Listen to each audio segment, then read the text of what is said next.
O general Gino Carneiro conhece o partido. E ele sabe. Ele sabe quem fez isso. Vamos ouvi-lo. Vamos assistir de camarote. Mas é uma vergonha pública. E todos nós, cidadãos, devemos nos indignar e exigir um bocadinho mais que nos respeitem, porque essas lutas partidárias, do jeito que está a acontecer, e em específico o MPLA, é uma vergonha para o país. Porque depois você para e pensa, se entre eles é assim, imagina eu, cidadão. O que é que eles já nos fizeram? O que é que nos fazem todos os dias? Depois você olha para a polícia e você se pergunta, mas se eles, a luta é assim, como é que a polícia não vai dizer que eu é queimado? Como é que a polícia não vai dar pontapés nas bacias da Zungueira? Quem é que ele vai castigar?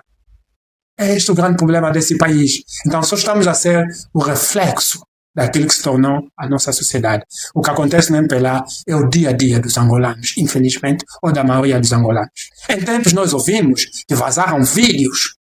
Oh mano, eu ouvi comentários a favor, comentários contra, comentários, quer dizer, a pergunta que eu faço é, mas era mesmo nós que devíamos fazer esses comentários nas redes sociais? Qual é o interesse daquele assunto? E você vê, cidadãos é que estão a falar, mas nós não vimos nenhuma instituição a se levantar contra aquela situação. Nem que fosse só por moralidade. Nem igrejas, nem partidos, nem organizações, pessoas individuais é que se indignaram com aquele assunto. E quando você nota isso, então estamos a dizer que todos nós estamos navegados na chafúrdia que esse país se tornou. Ver vídeos vazados, essa devassa pública, é normal para esse povo. Entretém o povo. Quer dizer que nós nos tornamos um povo imoral. E nos tornamos um povo imoral por quê? Por causa dos líderes.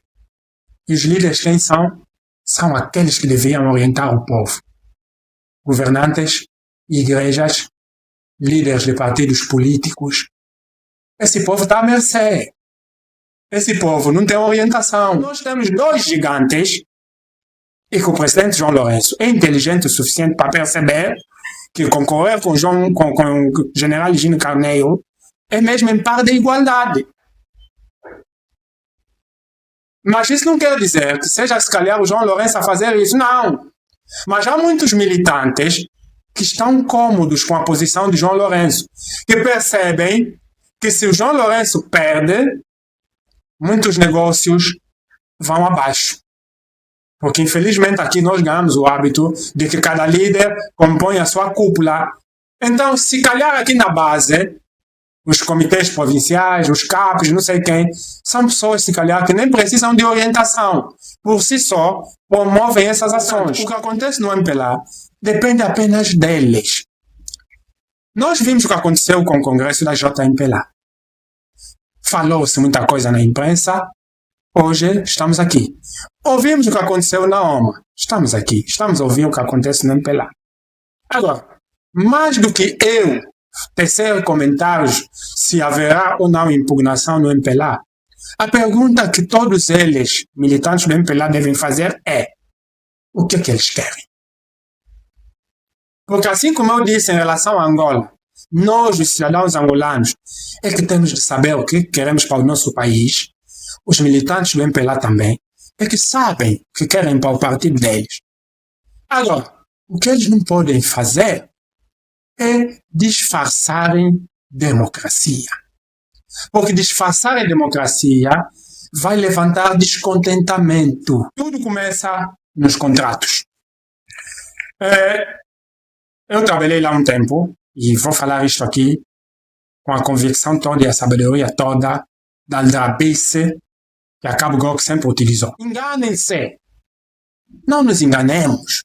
Deixemos de ser hipócritas e queremos substituir a nossa vontade com a vontade daquilo que é a matriz principal do MPLA.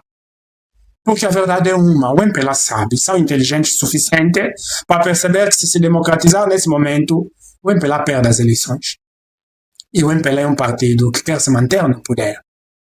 E os militantes sabem. O bureau político sabe. Agora, é uma luta deles. Como vai acabar? Nós vamos assistir de camarote. Preocupa-nos? Interessa-nos? Sim. Gostaríamos que houvesse democratização no MPLA? Sim, gostaríamos. Mas também é preciso perceber se também nós, os angolanos, sabemos o que é mesmo democracia. Alguma vez, nós angolanos, que olhamos para o MPLA, olhamos para a UNITA e para os outros partidos, nós dizemos que a UNITA há democracia. Dizemos que no MPLA não há democracia. Mas de que democracia nós estamos a falar? Para nós angolanos, democracia é o quê? É haver 2 concorrentes, 3 concorrentes num partido. É isso que faz a democracia. A democracia é aquilo que nos permite, nós, enquanto pessoas, respeitarmos a vontade do outro, a opinião do outro, a liberdade do outro. Será que nós, democracia, só vale quando não nos atinge, mas a partir do momento que nos toca, nós também nos levantamos? De que democracia nós estamos a falar? É preciso percebermos. Será que se haver 3 concorrentes no MPLA, suponhamos que um desses concorrentes vença além do presidente do MPLA, isto por si só vai significar democracia para Angola? E eu digo sempre, cidadãos de Cabinda, calma, não tenham pressa. Vocês já sabem quem vos faz mal. Nós não sabemos o que é que os outros veem. Mas é sempre melhor que na tua casa venham 2 gatunos diferentes do que o mesmo gatuno toda hora. É melhor não nos concentrarmos neste partido, porque já percebemos que tudo é propaganda, tudo é coisa boa. Por mais que você lhes diga que se é amarelo, eles vão dizer sempre que é preto. Mas todos nós estamos a ver que é amarelo. Só eles é que veem que aquilo é preto. E nos dizem que é preto, preto, preto e ponto final. Nós precisamos perceber que o bem, viver, depende sempre de nós. Os políticos fazem aquilo que é melhor para eles. Nós temos de aprender a tomar decisões, porque as nossas decisões mudam a nossa vida. Se cada um de nós se comprometer em fazer a sua parte, em perceber que o teu sofrimento é a razão da tua morte. E morrer não é quando alguém pega numa pistola e te dispara. Beber água que não é boa mata. O mosquito mata. O que você come te mata. Tudo que nós fazemos é a razão da nossa morte. Só que há mortes que não dependem de nós, dependem de quem nos governa. Então, quando você percebe que alguma coisa está a falhar e que pode prejudicar a tua saúde, a tua vida, o teu bem-estar, então você tem 2 decisões. Ou aceita morrer por reclamar, ou aceita morrer pelo teu silêncio.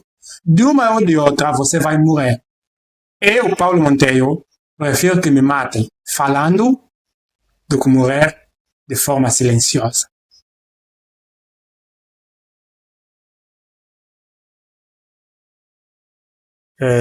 Obrigado a todos os telespectadores, internautas que nos acompanham. Vamos discutir um bocadinho sobre todos os assuntos e estamos disponíveis para tal. Senhor Monteiro, como avalia o atual momento sociopolítico de Angola? Bem, quando nós analisamos ou falamos coisas sobre Angola, é preciso percebermos primeiro que o que faz um país são as pessoas. Portanto, toda análise que nós tenhamos de fazer tem de cingir-se sempre naquilo que é a pessoa. Então, quando nós olhamos os cidadãos angolanos, o que é que nós vemos? O que é que nós sentimos? O que é que nós percebemos? Quando estamos nos táxis, o que é que nós ouvimos falar sobre o nosso país? Quando estamos nos nossos encontros familiares, escolares, quer dizer que são tantas as situações que depois nós temos de perceber se realmente nós convivemos num país ou estamos acometidos num sítio onde há pessoas e que cada um não sabe o que quer deste país.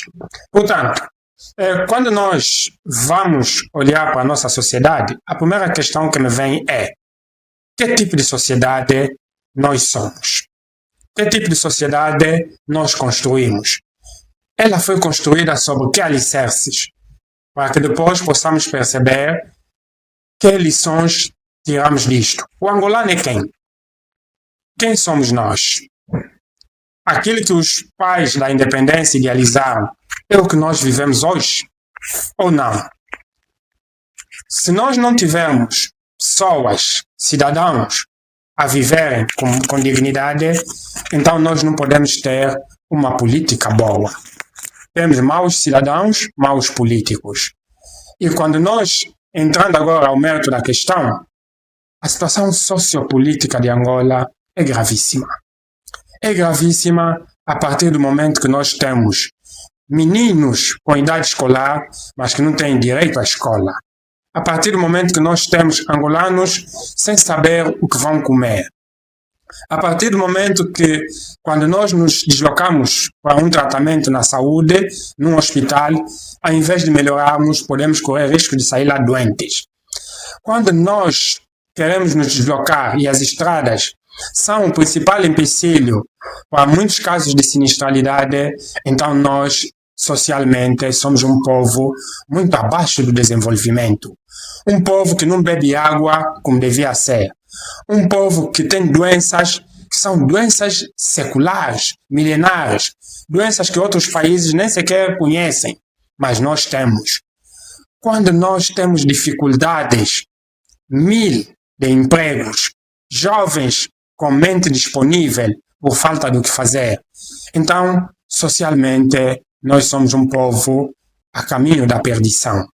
Então, a condição sociopolítica de Angola é desastrada. Infelizmente, nós somos um povo que ainda não conheceu o sabor da felicidade.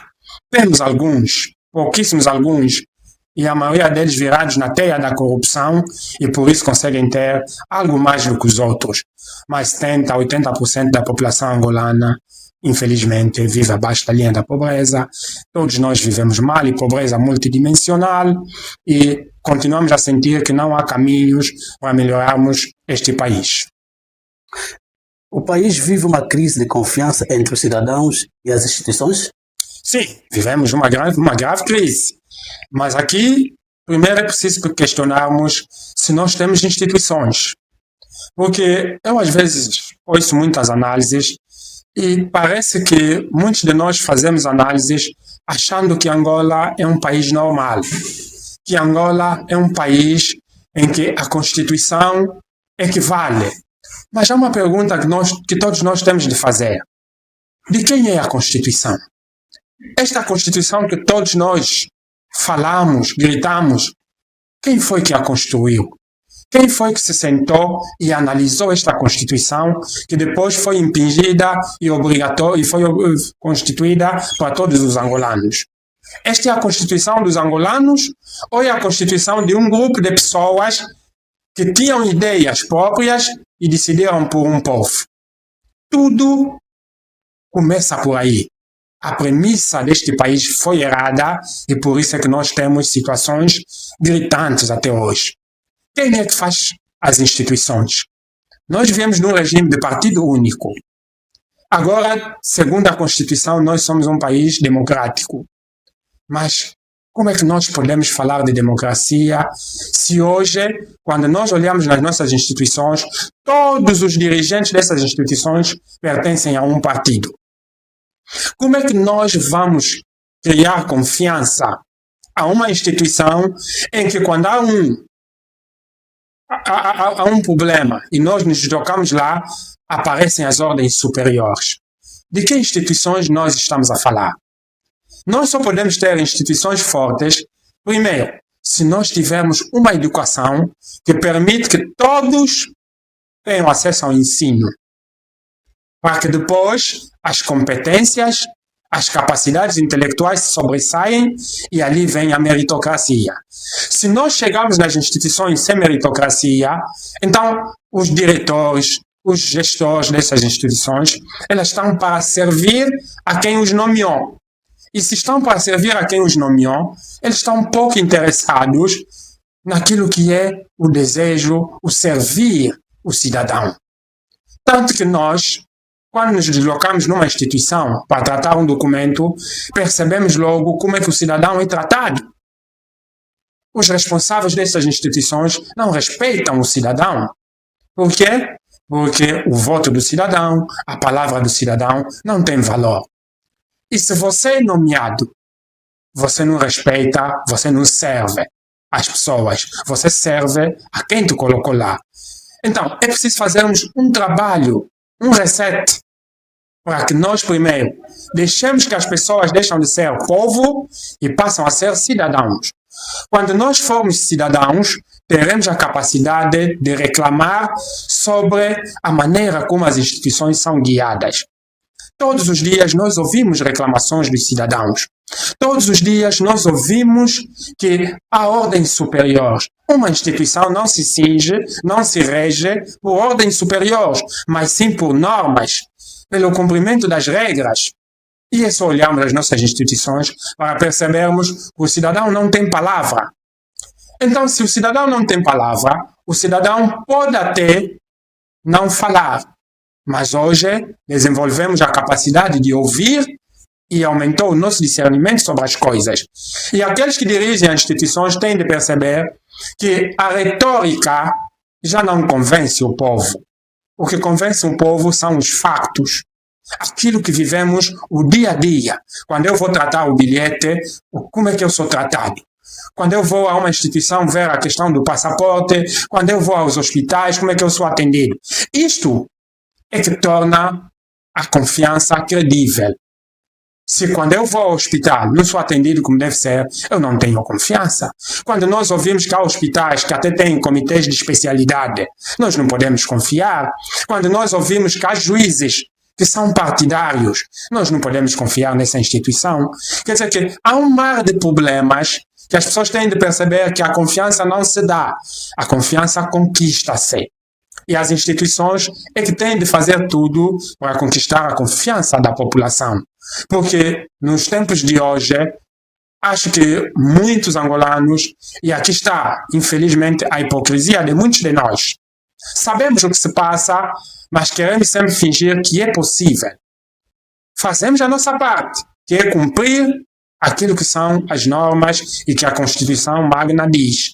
Mas eles são os primeiros e muitos deles violam a Constituição. Então há uma quebra de confiança. Mas, como cidadãos, nós temos que continuar a lutar e acreditar que é possível haver mudança.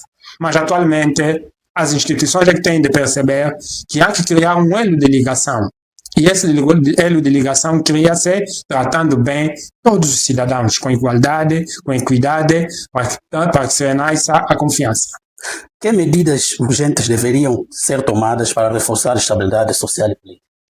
Bem, primeiro é preciso percebermos em que nível Angola está.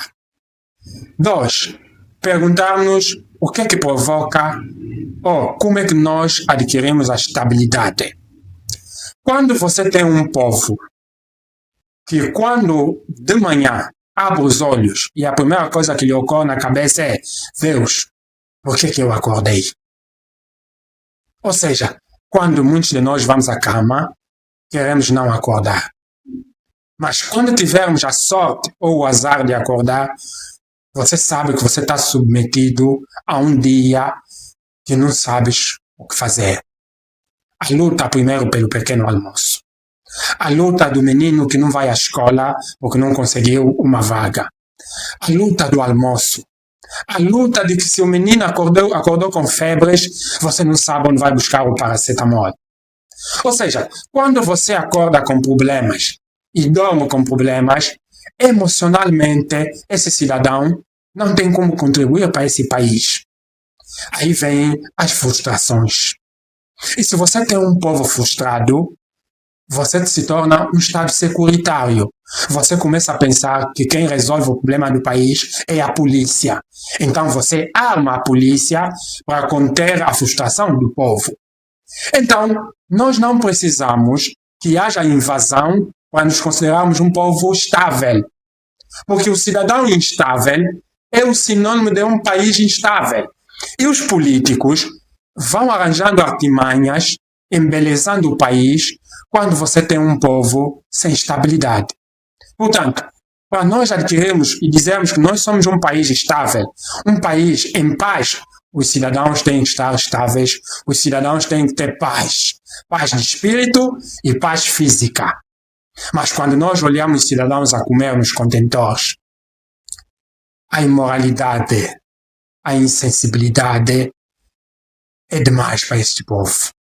Nós nos tornamos um povo insensível porque nos tornamos um povo instável, um povo frustrado, um povo que não sonha. Não pode ter estabilidade. Estabilidade é você acordar de manhã e ver a alegria dos seus filhos tomarem um pequeno almoço a caminho da escola. Estabilidade é você ver o seu filho formado e criar ideias para montar negócios, não ter problemas de emprego. Estabilidade é você saber que o teu filho casou-se e que a mulher não o abandonou por ser desempregado. Estabilidade é você saber onde se dirigir se tiver uma dor de cabeça. Estabilidade é o povo estar feliz. Não estamos a dizer que o povo deve ser rico de dinheiro, mas o povo deve ser rico na dignidade. E dignidade é o povo não morrer sem saber o que é viver. Porque nós morremos sem sequer termos vivido. Nós somos um povo sem missão. Nós somos um povo que não vive, sobrevive. E se todos os santos dias as pessoas têm que lutar para comer, então este povo não vive. Este povo não tem futuro. Este povo vive o hoje. Então o angolano perdeu o direito de sonhar. Porque o sonhar é você acreditar que vai tornar o sonho um dia em realidade. É isto que vai te dar força de lutar. Eu quero estudar porque gosto de física. Quero me tornar um físico. Mas depois você estuda e chega a hora de se tornar físico, não há instituição para você fazer física. Tem o sonho de ser matemático. Não há instituições credíveis para te tornar matemático. Gosto de informática. As instituições não estão preparadas. Ou seja, você não tem um povo que pode realizar o que ele sonha. Aí vem aquelas lutas do dia a dia. Sonho de sair do país. Como é que nós, com tantas riquezas, não conseguimos criar condições para que cada um tente viver o seu sonho? E depois vem nos dizer que Angola é um país estável. Angola não é um país estável. O caminho para que estas frustrações se tornem em convulsões sociais é tênue. 2, 3 anos nessa condição social, nós iremos sentir aquilo que é realmente convulsão social. Está muito próximo. E aqueles que governam deviam pensar um bocadinho por que razão os angolanos lutaram para a independência. As razões são iguais. Estamos a ver aí movimentos sociais a surgirem. É sinônimo de instabilidade. É sinônimo de preocupação para quem governa. Tentar conversar com estes jovens a fim de perceber o que é que se passa. Só que aqui nós não podemos ser hipócritas. Porque todos nós sabemos que eles sabem. E aqui, nós que temos alguma palavra, infelizmente, tentamos fingir que eles nos vão ouvir. Mas eles não ouvem. Porque eles sabem o que é que se passa. Muitos dos governantes estudaram fora de Angola. Sabem que o cidadão precisa de água. Mas nós temos mamães que percorrem quilômetros com baldes e bacias na cabeça. Qual é o tempo de vida dessa mamã? Carregados com filhos nas costas. Quanto tempo de vida? Nós temos governantes que andam de comboios, de autocarros públicos lá fora do país. Mas aqui não usam isso. E vivemos dos taxistas. Estes governantes não sabem disto. que o povo precisa de uma água, precisa de energia para haver desenvolvimento, de estradas boas para reduzirmos a sinistralidade. Os nossos governantes sabem o que é ser feliz, mas eles não querem que ninguém seja feliz. E todos nós sabemos qual é a razão principal: permanência no poder. Quando você não tem cidadãos, você quer ter povo, é porque você quer que o povo continue na ignorância, porque depois, quando o saco de arroz vier, ele vai votar, ele não tem força de discutir. E os angolanos precisam perceber que também temos direito a ser felizes, que também somos pessoas que temos direito a viver até aos 70, 80 anos, como eles vivem. Dificilmente você ouve que o filho de um governante morreu, que um governante morreu na idade assim mínima. Mas os angolanos morrem todos os dias, antes dos 5 anos, aos 17 anos, aos 20 anos, por causa das frustrações da vida. Então, Angola tem uma estrada longa, mas isso só vai mudar quando os cidadãos se levantarem. Somos nós que temos o direito de escolher. Somos nós que temos o direito de mudar a nossa vida. Os políticos não mudam a nossa vida. Nós temos o direito de escolher quem é que lá deve estar e fazer aquilo que são os anseios do povo. Penso que devo ter respondido bem esta questão. Avalia a atual correlação de forças entre o MPLA, UNITA, para já servir Angola, Partido Liberal e Partido Humanista na província. Bem, quanto aqui à província de Cabinda, e eu vou ser honesto, os cidadãos de Cabinda conhecem o MPLA porque o MPLA é o partido que sustenta o governo. Só por isso é que em Cabinda se conhece o MPLA. Não se conhece o MPLA pelas suas ações. Não se conhece o MPLA por fazer bem as coisas aqui em Cabinda. Conhece o MPLA por tornar a vida dos cabindas terrível.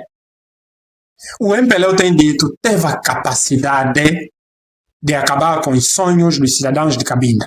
E quando eu digo cidadãos de Cabinda, não estou a dizer quem nasceu aqui, mas todos aqueles que aqui vivem.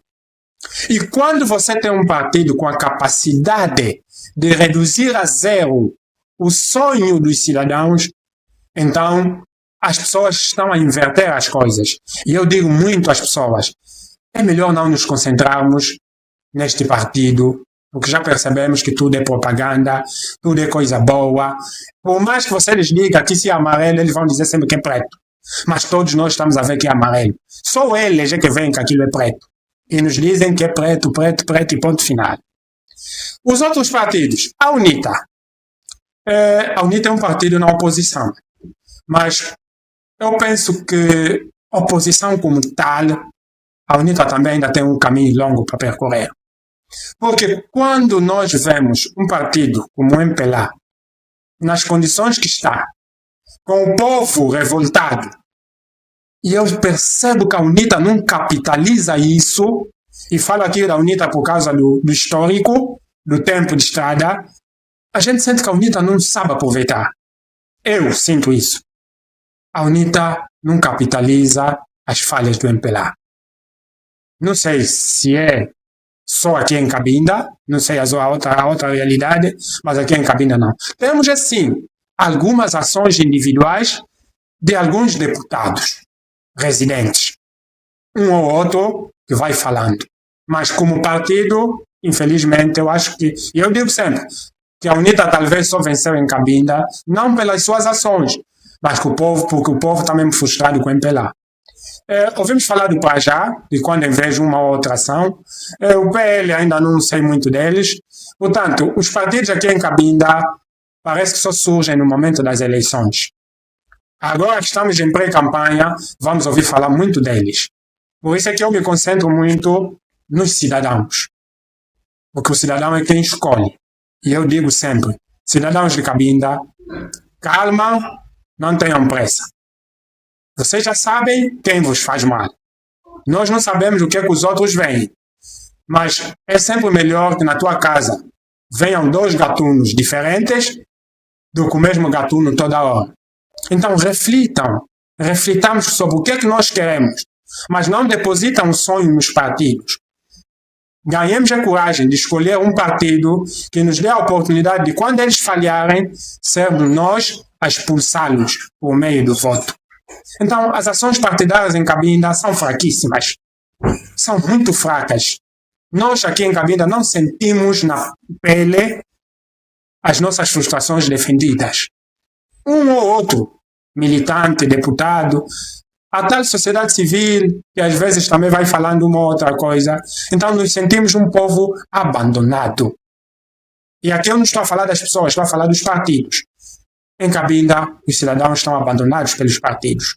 Agora que entramos na época da pré-eleição, eleições, aí sim, vamos ouvir falar deles, como já começamos a ouvir. Mas durante esses 4 anos, nós temos muitas reclamações. Infelizmente, não vemos uma ação veemente de qualquer um desses partidos. Então, afirma que não se espera de nada nesses partidos. Eu não diria que não podemos ou que não possamos esperar alguma coisa deles. Obviamente, nós compreendemos que não é fácil. Não é fácil para os partidos na oposição lutarem e defenderem o povo de Cabinda. Até porque aqui, às vezes, rasga-se, não sei se de propósito, a Constituição quando o problema é Cabinda. Quando se fala de Cabinda, olha-se na Constituição. Cabinda faz parte de Angola, Cabinda é Angola. Mas quando depois tem que se reclamar alguma coisa sobre Cabinda, somos logo conotados por questões políticas. E eu pergunto-me sempre, mas lá em Luanda, em Benguela, no Ambo e em outras partes de Angola, nós ouvimos reclamações, o povo reclama, fazem manifestações, mas aqui em Cabinda parece que reclamar também é proibido. E o povo vive com medo. Se faltar água no bairro, o povo não pode reclamar. Então o que acontece? Como o medo assola esse povo, a esperança é voltada aos partidos. É como que os cidadãos de Cabinda esperassem que sejam os partidos a reclamarem aquilo que é o nosso sofrimento. Quando não temos energia, ao invés do cidadão se levantar e reclamar, ele espera que sejam os partidos. Então, essa expectativa faz com que nós percebamos que os partidos não fazem praticamente nada para defender o povo. Mas eu tenho uma visão completamente diferente. Eu percebo o que o povo sente. Mas eu preferia que fosse o povo a ter coragem e se levantar, ao invés de pensar nos partidos. Porque para mim o partido deviam ser aqueles a quem nós devíamos exigir apenas aquilo que ele colocou no programa dele no período eleitoral, que nós votamos. Mas agora, reclamar um direito somos nós os cidadãos. Então, esse paradoxo é que quando nós olhamos nos partidos e percebemos que eles não fazem praticamente nada. Mas eu não estou a criticá-los por isso. Agora, eles já têm de perceber que tipo de cidadão nós somos. Porque os partidos têm que fazer leituras de contexto. E no contexto atual aqui em Cabinda, o medo vibra no sangue dos cabindas. Mas os partidos podem fazê-lo em nome dos cidadãos. É por isso que nós não temos muita esperança nos partidos. Mas eu não critico os partidos por isso. Por isso é que a minha luta nos microfones é dizer sempre aos cidadãos: parem de achar que os partidos são a solução. Nós é que vivemos na pele o dia a dia dos maus tratos. Quando a luz falha, eles têm geradores. Quando a água falha, eles têm dinheiro para comprar água mineral. Tudo que falha, somos nós que sentimos. Eu nem sei se eles têm alunos, filhos nas escolas públicas. Então, nós não podemos esperar dos políticos. Nós temos que começar a abrir e nos levantarmos com respeito, começar a falar que no meu bairro não tem luz, que no meu bairro não há água. Esqueçamos os partidos. Agora, quando nós votarmos, aí sim, porque mais do que pensarmos nos partidos na oposição, o direito de reclamação é junto ao partido que sustenta o governo. É junto do governo que todos nós temos de reclamar. Então vamos à administração e gritamos: meu bairro não há luz, meu bairro há muito lixo. São eles que nós delegamos a gestão da nossa província. Mas infelizmente essa luta ainda vai levar tempo por causa do medo, por causa da conotação política, mas felizmente já há cidadãos que conseguem separar isso. E essa tem sido a minha luta. Olharmos na Constituição e dizer: não nos permitamos que rasguem a Constituição quando lhes convém. Está lá que Cabinda faz parte de Angola. Então, se somos cidadãos angolanos, também temos direito a reclamar. Arrancou o registro eleitoral e atualização de dados. Acha que esse processo será transparente? Bom, a transparência é algo que deve ser muito discutido nesse país. Porque a transparência significa comunicar, significa dialogar, significa justificar, significa demonstrar os seus atos, significa falar, dizer, dialogar e, acima de tudo, disponibilidade da informação. Quando nós representamos uma instituição, nós estamos nessa instituição para servir. Se você tem um censo que correu como o nosso censo correu, segundo dados do INE, 28% da população não foi contabilizada, você não tem conhecimento real da sua população ativa. Se você não tem conhecimento real da sua população ativa, você não tem noção de quantos cidadãos vivem no seu país. Você não sabe, do total de cidadãos que vivem no seu país, quantos podem ou não votar. O que é que você tem? Você tem dados das pessoas que trataram bilhetes. Mas depois você vai perceber que tratar bilhete em Angola é um martírio. Nós temos cidadãos, ou temos pessoas que não são cidadãos, porque para ser cidadão você tem que estar registrado. E se você tem pessoas que vivem no seu país que não estão registrados, a tua base de dados está desatualizada. Então você vai promover um registro. E a pergunta que nós fazemos é: se para tratar o bilhete é o martírio que é, há condições para registrar as pessoas? Todos aqueles cidadãos que afluírem a estas instituições vão ter acesso ao documento. Quer dizer que, se você percebe essas situações, depois si você já percebe que não há condições para você ter um registro oficial. E aí inventarem o tal dito registro oficioso. E quem entende de português sabe o que oficioso quer dizer. Portanto, a pergunta que me oferece fazer é: afinal, atualmente, quantos é que nós somos? Quantos estão registrados? Quantos desses que estão registrados já não estão conosco aqui? Já partiram? Qual é a limpeza que foi feita? Quem promoveu ou quem promove a auditoria nesse sistema? Quer dizer que há um mar de informações obscuras que nós não sabemos como é que isto funciona. E eu lhe vou acrescentar aqui um dado. Em tempos, nas escolas do ensino secundário, fizeram-se registros, cadastros de alunos com 17 anos, que até em 2027 terão 18, 19 anos. Cadastraram esses alunos para quê? Eles têm bilhetes. Quer dizer que já se sabe que esses alunos vão ter 18 anos. Estes cadastros é para quê? Se os alunos, depois de atingirem 18 anos, podem ir sozinhos nos BUAPs, nas administrações, fazer o registro para ter acesso ao cartão eleitoral. Ou seja, as nossas instituições, como não são transparentes, então esta pergunta é-nos muito difícil responder, porque nós temos que olhar sempre o contexto histórico do nosso país. Então, infelizmente, pelas leis aprovadas, por todo o mar de situações que temos ouvido e vivido, este processo não é credível. Gostaríamos que fosse, mas eles têm de nos provar que é pelas suas ações. Veremos se teremos cadernos eleitorais, onde poderemos todos nós confirmar que realmente estamos lá, se os mortos não vão aparecer, quer dizer que a transparência tem de nos ser dada.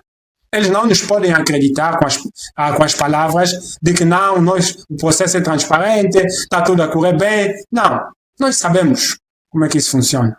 Infelizmente, eu lhe garanto que isto já está bem feito e nós só vamos cumprir mais um dever, a não ser que haja uma situação adversa que nos permita levantarmos e discutirmos essa situação. Ok. Há uma situação que a sociedade está a levantar. É a AGT ter acesso às contas bancárias dos cidadãos. Gostaríamos de saber se é uma medida legítima ou uma violação da privacidade. Tudo depende do ângulo que nós vemos as coisas. Primeiro é que a AGT não tem competências para tal. Isto é da responsabilidade única dos deputados, dos representantes do povo. São eles que definem e decidem as leis. Mas nós temos de perceber a situação. Todos nós temos rendimentos. Nós já somos cobrados pelos nossos rendimentos. Quando as nossas empresas, para quem trabalha na conta de outrem, faz os descontos do IRT, do INSS, eles estão a declarar, mas declaram em nosso nome. Portanto, os nossos nomes já estão lá inseridos pelas nossas contribuições. Se for por este ângulo, nós aceitamos. E é uma medida puramente normal. Porque nós temos pessoas que nós vemos que é professor, mas tem um carro de luxo.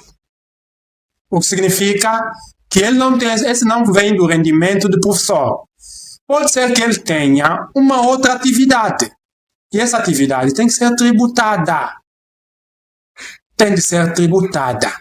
Nós temos pessoas que é um médico, mas vive uma vida de milionário, de rico. Não estamos a dizer que ele seja gatuno, seja ladrão, seja corrupto. Não. Mas há muita gente que não declara rendimentos. E nós temos um sistema informal, meramente informal. Há muita gente a fazer dinheiro e não é tributado. O que eu acho que é completamente diferente do acesso às contas. O que eu penso que a AGT quer é uma maneira de que cada indivíduo declara aqueles que são os seus rendimentos anuais. E isso até não deve incomodar o cidadão comum. Eu, Paulo Monteiro, o senhor jornalista, aquele professor que vive mesmo do salário dele de professor. Esses não chateiam. Antes, pelo contrário, nós temos de ficar felizes por essa medida. Sei que muita gente pode não concordar comigo, porque essa medida vai tocar aquelas pessoas que se tornam ricas sem nós sabermos como. É uma das formas de combater a fraude fiscal. Fraude fiscal. Aí é que é o cerne da questão. E não adianta vir na internet levantar situações para enganarem o povo. Esta medida dói primeiro a muitos deputados, porque muitos deputados são empresários, dói a muita gente que está ali nos governos. Ou seja, nós os pobres não precisamos nos preocupar com essa medida. E os ricos, que são os principais interessados, que praticam a fraude fiscal, vão tentar mexer o povo para ver se nós nos levantemos. Não, essa é uma discussão deles. Nós, os cidadãos comuns, você, professor, que tem o teu 200 mil, que acaba depois de 2 dias, fica à vontade. Qual conta? Não vai haver nenhuma devassa. Porque quem tem alguma consciência sabe que nós pagamos o imposto de rendimento de trabalho. Quer dizer que o teu nome vai lá. Então não é que seja acesso às contas. É que o banco já faz isso. Só que há rendimentos, imaginemos que eu seja um vendedor de, sei lá, faço uma atividade mercantil. Vendo, por exemplo, frangos. Malas e malas de frangos no mercado informal. Mas eu depois deposito esse dinheiro no banco. Mas eu fiz depósito. É muito milhão, é muitos milhões, são muitos milhões. E eu não paguei o fisco, mas estou andando de um carro bom. Não, nós não podemos aceitar. É que eu que ganho 200 mil sou descontado e você que vende milhões e milhões os teus rendimentos não são declarados. Então, eu penso que é uma medida ajustada. Agora, só que isso tem de ser feito, tem de ser muito bem definido pela lei. Qual é a competência da AGT? Não é que a AGT tenha de ter acesso às contas, não. E pelo que eu percebi, não é assim. O que acontece é que o banco, no final do ano, vai dizer quais os rendimentos desta pessoa. E eu penso que é uma medida, eu concordo com a medida. Só temos que ajustar as competências de quem e de como se pode fazer isso, porque infelizmente há muita fuga de informação. E aí é que teremos que ter muito cuidado. Mas a lei é bem-vinda. É muito bem-vinda, porque nós temos agora um novo imposto, que vai tributar os singulares. Então, se há esse imposto, é óbvio que nós temos de controlar a fuga ao fisco, porque há muita fuga ao fisco em Angola. Voos para Cabinda, problemas e soluções. Como avalia o atual custo das passagens aéreas para Cabinda? Bem, aqui, e permitam-me os internautas, eu vou despir um bocadinho a camisola e vou falar como Cabinda. Não que eu não seja angolano, mas vou falar como Cabinda para falar com quem dirige esse país e percebam uma coisa. A história nos diz que Cabinda foi anexada. Não foram os cabindas que pediram essa anexação. Foram os angolanos, juntamente com os portugueses, que decidiram, nos acordos do Alvor, que Cabinda passaria a pertencer a Angola. E quando eles fizeram isso, sabiam quais eram os problemas geográficos que estavam a comprar. Quando qualquer pessoa que pega no mapa de Angola, a primeira questão que ele faz é: mas por que Cabinda é Angola? Depois podem vir os juristas, podem vir os psicólogos, os sociólogos, sei lá, todos eles justificarem. Mas o mapa está lá. A partir do momento que os angolanos decidiram anexar Cabinda, era preciso perceber que o caso de Cabinda é específico. Não especial, específico. Primeiro, como é que os cabindas vão viver? Aqui estamos a falar de autonomia. Cabinda precisaria de autonomia. Não querendo eles a autonomia, então criar condições de mobilidade deste povo.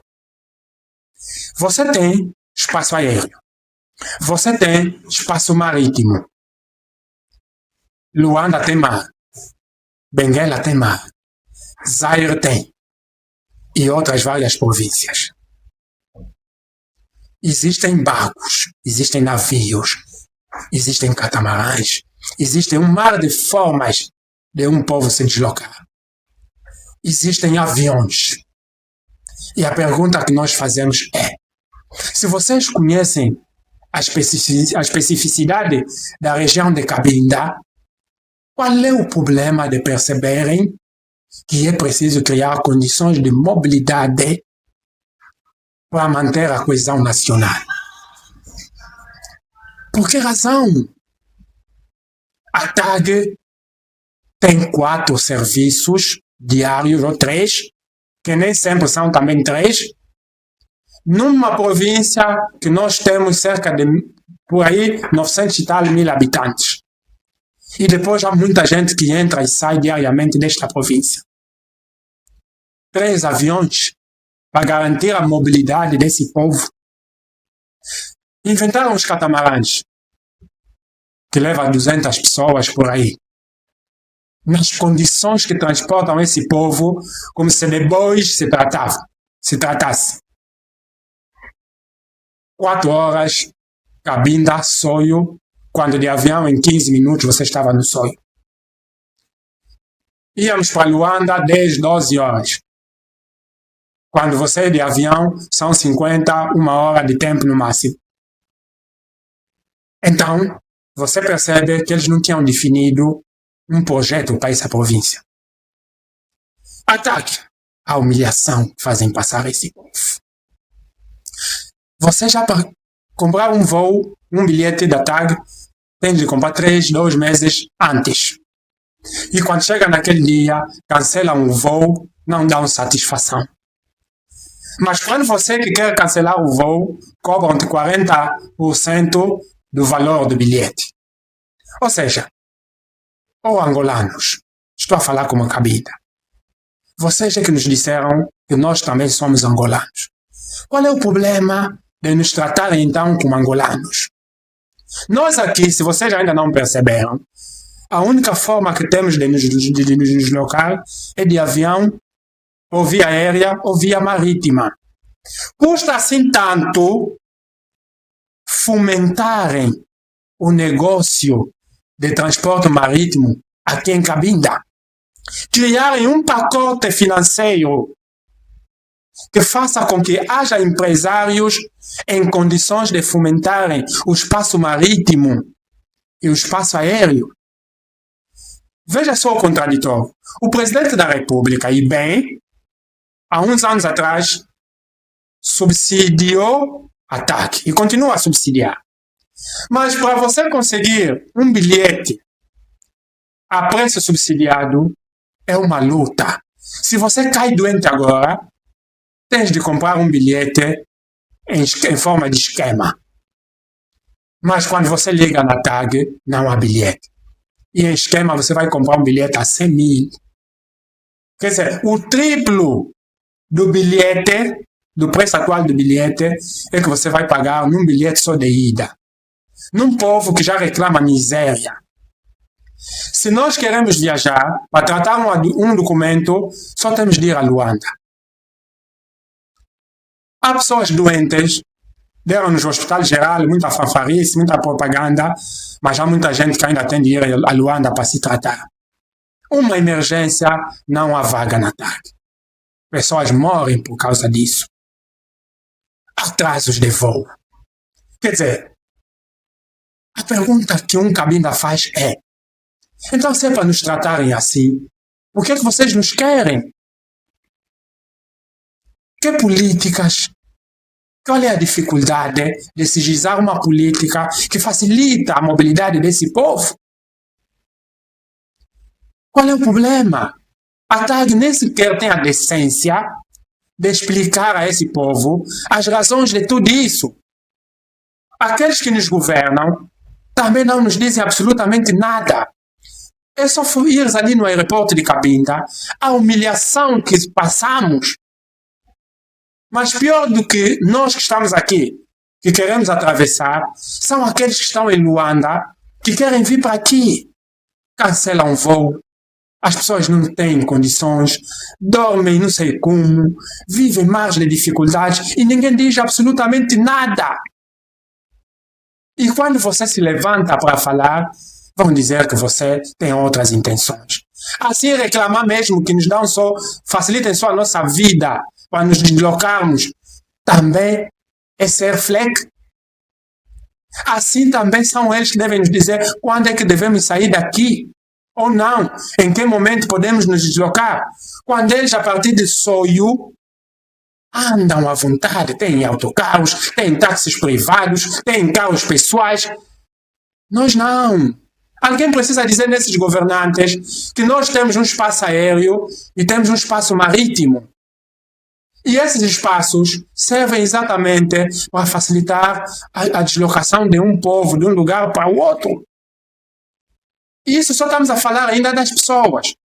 A mercadoria, os comerciantes, o que passam para trazer mercadoria em Cabinda. Um tomate, um montinho de tomate, 500, 1000 kwanzas, por causa da dificuldade de transporte. Um sofá que custa em Luanda 300, 400 mil kwanzas, aqui chega a custar 1 milhão de kwanzas, 800 mil kwanzas, por causa da dificuldade da transportação. Não temos como fazer mais. Nós não queremos, quer dizer, a gente não consegue perceber o que essa gente quer com esse povo. Chamam-nos de angolanos, mas tratam-nos de escravos, quer dizer, somos explorados a todos os níveis. Para não falarmos de outras situações sociais. Deram-nos uma refinaria, mas ninguém sabe essa refinaria que é. Não há combustível. Quer dizer, já não basta a TAG, a dificuldade de transporte para Luanda. Aqui internamente também parece que já não querem que nem usemos as nossas viaturas. Agora também andar de táxi, andar de carro pessoal já está difícil. Quer dizer, parece que vamos voltar mesmo naquele tempo de andar 5 km, 10 km a pé. Quer dizer que querem nos reduzir ao quê? Também somos angolanos. Também só estamos a exigir os mesmos direitos que os outros. Percebam que nós só dependemos atualmente da TAG. Porque esse catamarã, mano, aquilo é uma viagem de bois, de carneiros, de galinhas. Mas como é o único sítio, é a única alternativa, viajamos mesmo assim. Vômitos nos navios, não tem nada para comer. Quer dizer, por favor, reflita um bocadinho. Não ia reclamar que o tal povo de Cabinda é que votou na UNITA. Mas assim mesmo, como é que vocês querem que vos votem? Se vocês não pensam esse povo. Ainda nem estamos a falar de tantas condições sociais que nós vivemos por causa dessa governação. Por favor, Cabinda está mal. Mas pelo menos nos deixam nos deslocarmos para as outras províncias, já que vocês dizem que nós somos angolanos. Temos o mesmo bilhete que vocês. Eu uso o bilhete de cidadão angolano. Quero viajar, não consigo. Porque só temos vaga para setembro. Como é possível? Estamos em junho. Só vaga para setembro. Mas se formos ao aeroporto, aparece sempre vaga de formas alternativas. Alguma coisa tem de ser feito que se o senhor ministro dos transportes, o presidente da República de Angola me estiver a ouvir, ou aqueles que falam com ele, digam que os cabindas estão a sofrer. As pessoas que vivem em Cabinda não podem e não merecem ser tratados deste jeito. Por favor, é o clamor de um cidadão em nome de todos os residentes aqui em Cabinda. Congresso do MPLA e candidatura de João Lourenço. Como interpreta a impugnação da candidatura de João Lourenço por alguns pré-candidatos? Falar dos partidos.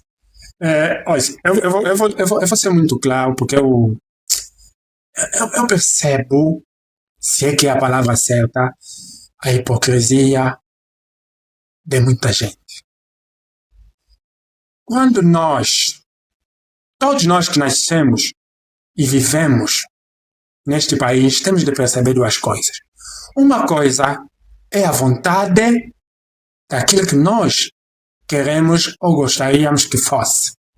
Outra coisa completamente diferente é aquilo que são os partidos. Os partidos é a congregação da vontade de determinadas pessoas. E as pessoas, quando se inscrevem num partido, elas sabem que os partidos são regidos por estatutos. E os estatutos do MPLA estão lá. E todos os militantes do MPLA conhecem os estatutos.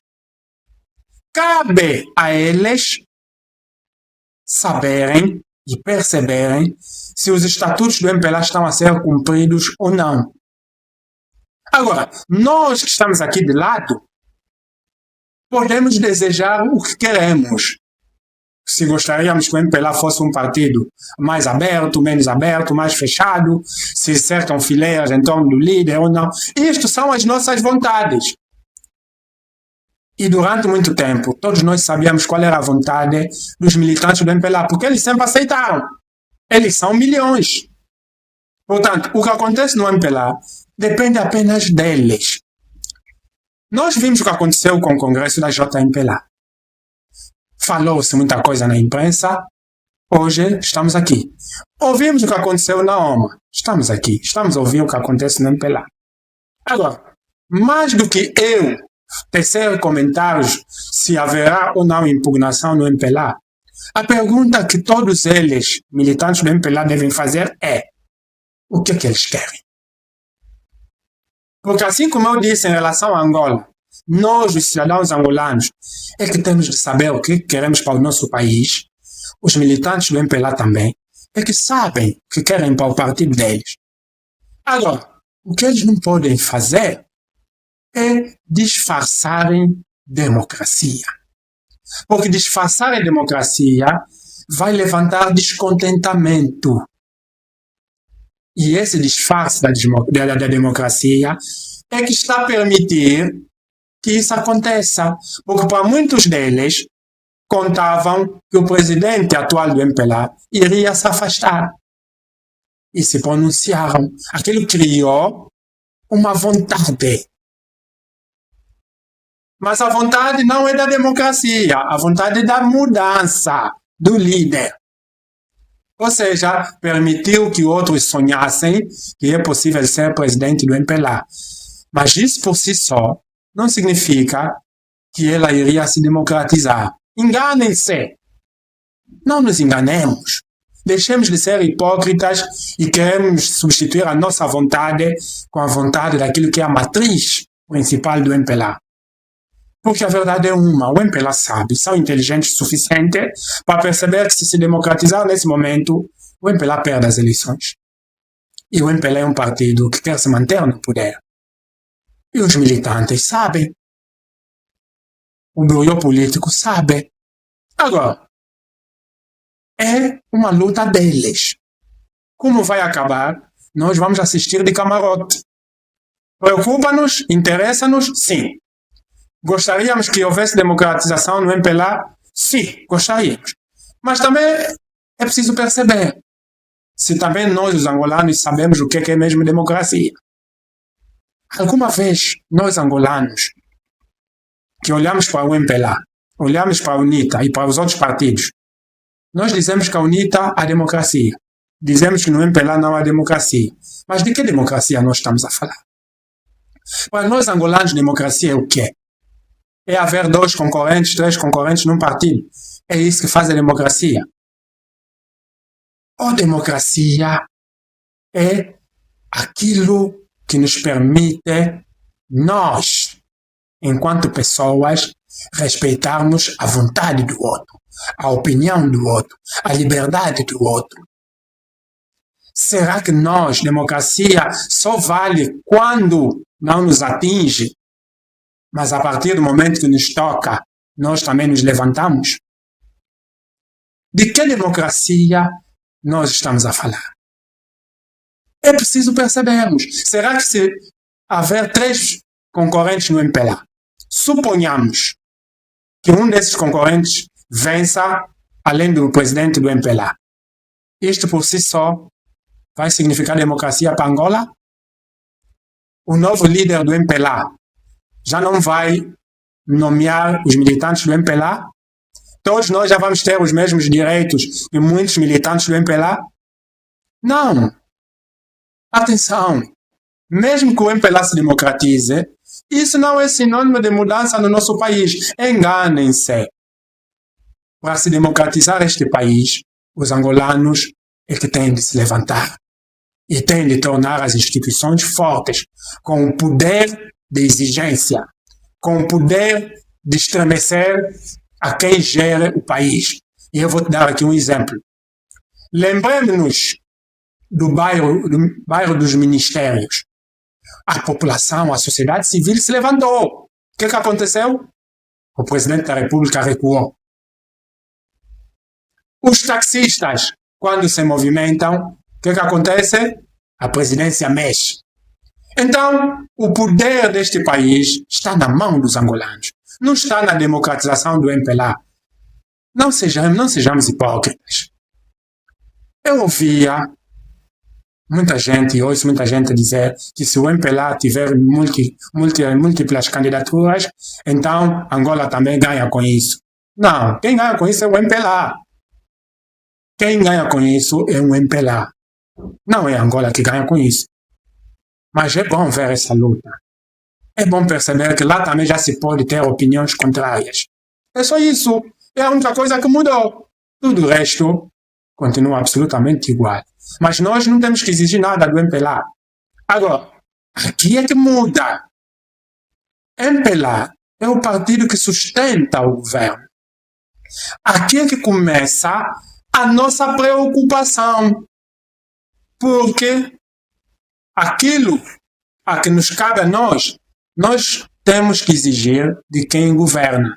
E quem governa tem lá o presidente da República, está lá os ministros, ou estão lá os ministros, estão lá os governos, os diretores. A esses, como cidadãos, nós exigimos. Este é o nosso papel. Aí o MPLA vai ter cuidado ao indicar um governador. Nós não podemos indicar o governador fulano como governador, porque ele não goza de simpatia para o povo. Não, temos de exonerar esta pessoa porque os cidadãos estão a reclamar. É ali onde nós temos de nos concentrar. Porque se o Gino Carneiro se torna presidente de Angola, ele vai nomear militantes do MPLA. E assim também vai acontecer com os outros partidos. Então nós nos centremos. O que é que, como cidadãos, nós devemos exigir àquele que governa? Depois, como eles gerem os partidos deles, é um problema interno. Agora, o que eles vão mandar para aqui, na sociedade, ali começa o nosso direito de reivindicação, o nosso direito de exigência, as nossas obrigações. É nisso que o povo angolano precisa se concentrar. Agora, se o MPLA mudou de presidente, não mudou de presidente, por isso é que eles são filiados ao partido. Porque na minha casa, aqui dentro da minha casa, a minha esposa, se fica descontente, é comigo que ela discute. Não vai lá fora fazer barulho.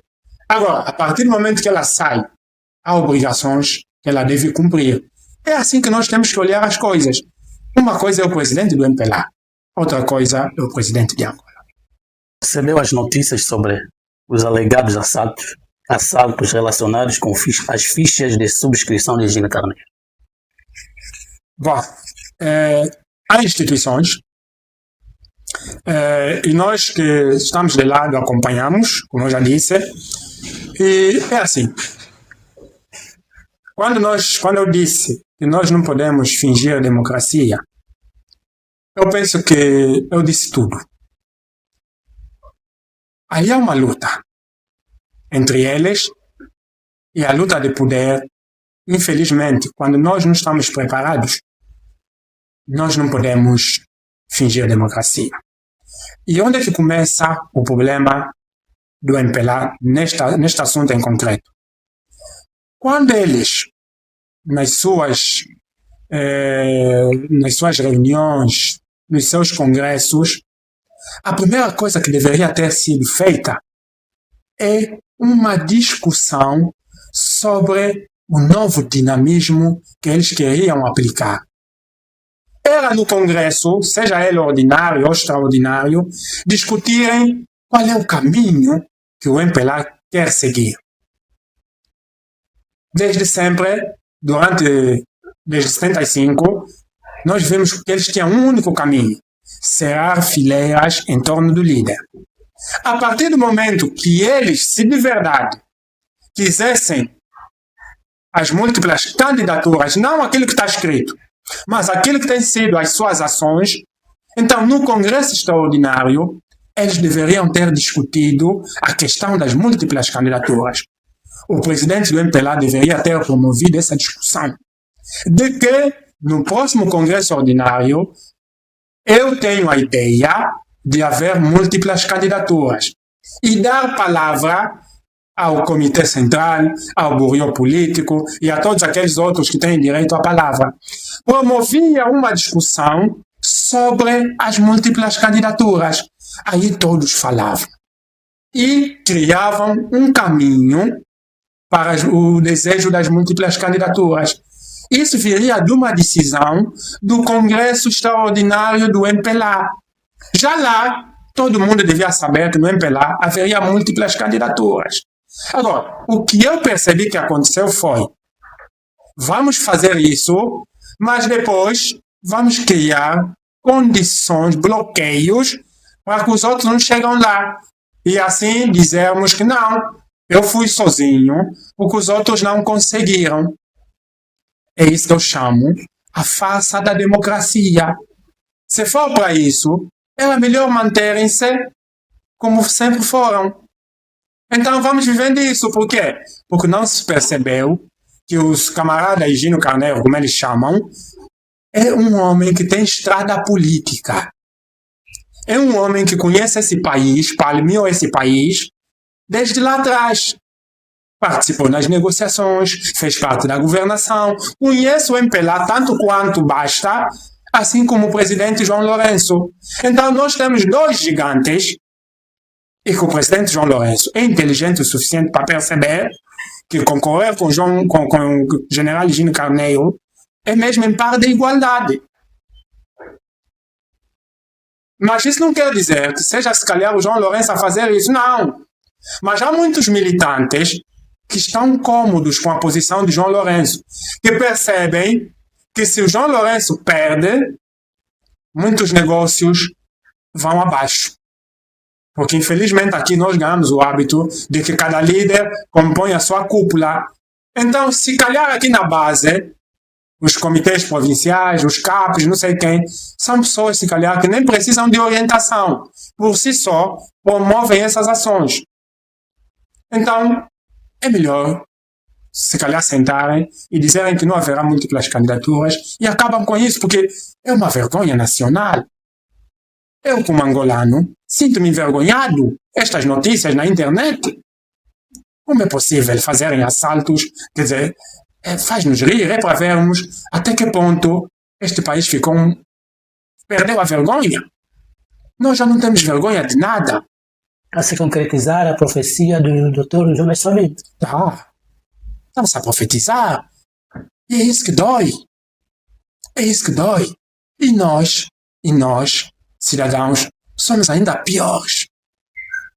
Porque nós também dançamos essa música. Somos nós que damos sustentação a essa música. Em tempos nós ouvimos que vazaram vídeos. Oh, mano, eu ouvi comentários a favor, comentários contra, comentários... Quer dizer, a pergunta que eu faço é, mas era mesmo nós que devíamos fazer esses comentários nas redes sociais? Qual é o interesse daquele assunto? E você vê, cidadãos é que estão a falar, mas nós não ouvimos nenhuma instituição a se levantar contra aquela situação. Nem que fosse só por moralidade. Nem igrejas, nem partidos, nem organizações. Pessoas individuais é que se indignaram com aquele assunto. E quando você nota isso, então estamos a dizer que todos nós estamos navegados na chafúrdia que esse país se tornou. Ver vídeos vazados, essa devassa pública, é normal para esse povo. Entretém o povo. Quer dizer que nós nos tornamos um povo imoral. E nos tornamos um povo imoral por quê? Por causa dos líderes. E os líderes quem são? São aqueles que deveriam orientar o povo. Governantes, igrejas, líderes de partidos políticos. Esse povo está à mercê. Esse povo não tem orientação. Então, essas confusões que acontecem nos partidos políticos é o reflexo do tipo de sociedade que nós nos tornamos. E a polícia não vai fazer nada, absolutamente nada. Por quê? Porque quando nós olhamos, quem é o comandante da polícia? De onde é que ele vem? Quem é o delegado dos meninos? Quem são os delegados dos meninos? Quem são os comandantes provinciais? Ou seja, quando você tem um comandante que também é político, quando você tem um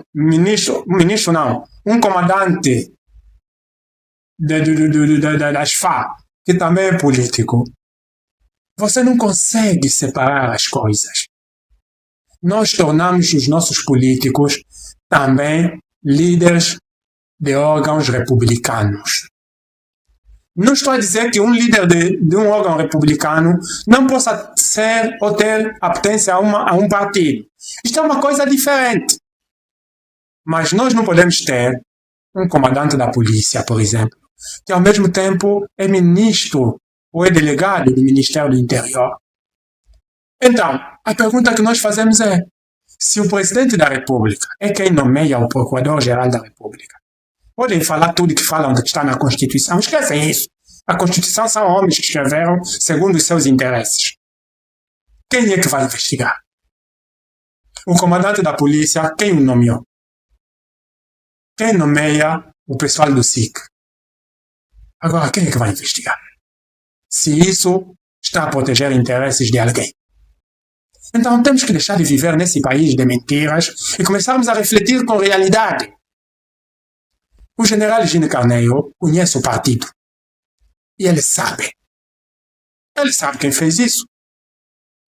Vamos ouvi-lo. Vamos assistir de camarote, mas é uma vergonha pública. E todos nós, cidadãos, devemos nos indignar e exigir um bocadinho mais que nos respeitem, porque essas lutas partidárias, do jeito que está a acontecer, e em específico o MPLA, é uma vergonha para o país. Porque depois você para e pensa, se entre eles é assim, imagina eu, cidadão. O que é que eles já nos fizeram? O que é que nos fazem todos os dias? Depois você olha para a polícia e você se pergunta, mas se a luta é assim, como é que a polícia não vai dizer que eu é que mando? Como é que a polícia não vai dar pontapés nas bacias da Zungueira? Quem é que ele vai castigar? É este o grande problema desse país. Então só estamos a ser o reflexo daquilo que se tornou a nossa sociedade. O que acontece no MPLA é o dia a dia dos angolanos, infelizmente, ou da maioria dos angolanos. A nomeação de Paulo Benza como diretor do Instituto Médio de Saúde Cabinda vulgo IMS. Paulo Benza, licenciado em Ensino de História, agora nomeado como gestor da instituição de saúde. Foi uma boa escolha ou não? Bom, primeiro é preciso que as pessoas percebam uma coisa. Ele é licenciado em História. Não é gestor. Atenção. Ele é licenciado em História. Nós brincamos muito com gestão. Sabe? A educação forja homens. Em Angola nos ensinaram a ler. A nossa educação em Angola, infelizmente, só ensina a pessoa a ler, aprender a ler. E todos nós que tivemos o direito à escola, aprendemos a ler. Só que alguém, mas alguém mesmo, de forma propositada, esqueceu de nos dizer que não leia só, estuda o que você lê. Porque é estudando o que você lê que te vai tornar competente, que vai abrir a sua mente. Então, quando você estuda o que você lê, você aprende que você não pode ser tudo, que você tem uma orientação vocacional. É ali onde eu vou decidir ser matemático, vou decidir ser economista, vou decidir ser advogado, vou decidir ser gestor e tantas outras competências. Mas depois você, quando ouve que um licenciado em História vai se tornar diretor de uma escola técnica, gestor de um instituto médio de saúde, um instituto técnico de saúde, vais perceber, e os internautas que me ouvem, que há dado tempo eu disse que houveram cadastros no ensino médio. E o Instituto Técnico de Saúde, onde o senhor, ou o camarada, como eles chamam, Paulo Benza, foi agora nomeado, é um Instituto Médio de Saúde. Então nós nos perguntamos, vai gerir o quê? Os laboratórios. Quer dizer, há coisas que às vezes comentar, e aqui tem muito o hábito de achar que estamos a comentar a pessoa. Não! Estamos a comentar a formação profissional dele, em primeiro lugar. É a pessoa certa no local certo? Não. Nós temos que perceber a especificidade do Instituto Técnico de Saúde. Os diretores precisam ser gestores de escola. É preciso fazer gestão escolar. Perceber o que uma escola precisa. Eu não estou a dizer que ele é competente ou não. Mas é preciso pararmos de brincar. É preciso começarmos a perceber que a educação é coisa séria. Nós não podemos colocar as pessoas por conveniência política em escolas. Porque se ele falhar, falham todos aqueles que estão lá. E nós ouvimos, e aqui quando se exonera, não se explica a razão. Quando se nomeia, não se explica a razão. Eu não o conheço pessoalmente. Sei que tem uma função de destaque no partido MPLA, que eu não vou fazer aqui promoção, mas é complicado, é triste. Espero que tenha competências que nós não saibamos ou que nós não sabemos, mas o MPLA tem de perceber que o contexto mudou. Hoje a informação voa. Então um historiador vai gerir um Instituto Técnico de Saúde. Mas aqui então nós não temos médicos, não temos gestores escolares, já não há mais pessoas aqui. Pronto. O que é que eu posso dizer mais? Desejar-lhe um bom trabalho, já que eles é que mandam, eles é que decidem, esperar que façam um bom trabalho. Mas eu que vivo aqui nessa província, eu conheço as razões pela qual ele foi nomeado. Só que, não, conhecemos todos, os cidadãos todos de Cabinda sabem. Todos nós sabemos qual é o que ele está a fazer. Muitos não sabem. Eles sabem. Não. Nós sabemos que ele já não vai enganar o presidente da República. Nós sabemos que eles fazem registro de pessoas que nem sequer sabem então a ser registrados para o MPLA. Nós ouvimos, percebemos, sabemos o trabalho sujo que está a ser feito de lado. Mas é o modus operandi deles. É assim que eles promovem as pessoas, porque certamente apresentou um número limitado, um número não sei de quantos novos militantes em Cabinda. Mas eu desafiaria aqueles mesmo que mandam nesse partido a dizer para mostrar ou para que ele indique cada militante que ele conquistou. Cada militante que ele conquistou nessa província de Cabinda. E aí vamos perceber que aqui, infelizmente, e sabe o que dói? É ver as pessoas a fazerem valer tudo por causa de uma função. A perderem a sua dignidade, a esvaziarem as suas competências acadêmicas por causa de função. Como se ser professor só não basta. A destruírem a sua dignidade. Eu tenho perguntado a muitas dessas pessoas: quando vocês são nomeadas, vocês deixam de ser pessoas? A vida muda, a roupa muda, o carro muda, mas você muda. Todos nós estamos de passagem. Mas essas lutas entre eles, a pergunta é só uma. Quando amanhã o contexto mudar, como é que vocês querem que o povo olhe para vocês? Fala-se muito do legado, mas não, eu não quero falar do legado. Eu lhes questiono, quando amanhã for exonerado e andares por esta cidade, como é que você vai se sentir quando desceres do teu carro e as pessoas olharem para ti?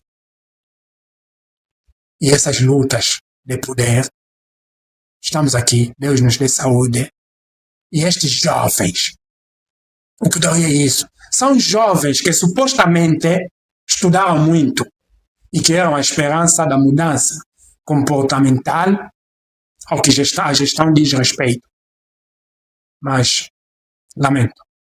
Vou lhe desejar boa sorte a ele e a todos os outros que foram nomeados nos últimos tempos, que façam um bom trabalho. Porque há bons lá. Há boas pessoas. Mas estamos aqui. Daqui a 2 anos, 3 anos, estaremos aqui para falarmos sobre esse assunto. Vamos deixá-lo trabalhar.